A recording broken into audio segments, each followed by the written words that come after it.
بسم اللہ الحمد للہ والصلاة والسلام علی رسول اللہ۔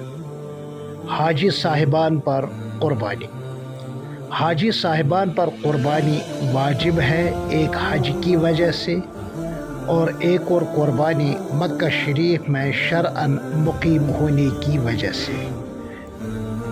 اس طرح دو طرح کی قربانیاں ہیں، ایک تو وہ جو حسب معمول ہر سال گھروں میں کرتے آئے ہیں، البتہ انہیں اختیار ہے کہ یہ قربانی گھر پر کرائیں وکالتاً یا منی کے مذبح میں، بشرطے کہ مکہ شریف پہنچ کر حج کے آخری ایام تک وہ کم از کم مکہ شریف میں 15 دن تک ٹھہرے ہوئے ہوں۔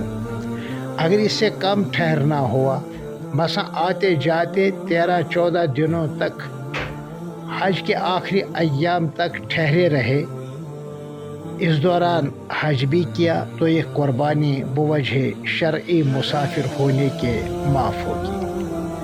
اگر حج تمتع کیا کہ جاتے وقت پہلے عمرہ کیا، عمرہ کی ادائیگی کے بعد بال کٹوا کر احرام کھول دیا، پھر حج کا احرام باندھا۔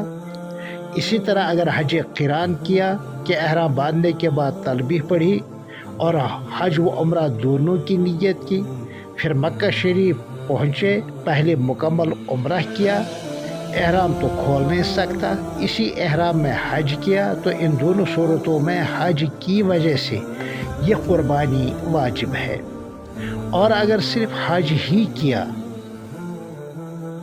چاہے حج کے بعد کتنے ہی عمرے کیے، تو آتے ہی طواف کیا، 2 رکعت نماز پڑھی، پھر اسی حالت احرام میں حج کیا، تو اس حج افراد کی وجہ سے حاجی پر قربانی لازم نہیں ہے۔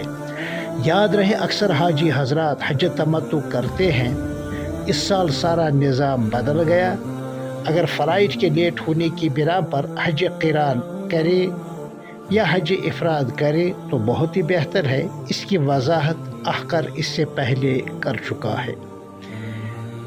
حج گرم ترین موسم میں آ رہا ہے، وہاں کے قوانین کا لحاظ رکھیں، اپنی اور اپنے متعلقین کی سلامتی کا خیال رکھیں، پانی خوب کثرت کے ساتھ پئیں، چھتری کا استعمال کریں، شیڈول کے بدلنے کی وجہ سے جو پریشانیاں آ رہی ہیں ان کو برداشت کریں کہ یہ اس سفر راہ عشق اور وفا کے تقاضے ہیں، اس پر اجر و ثواب ملے گا، کہیں بھی جلد بازی نہ کریں۔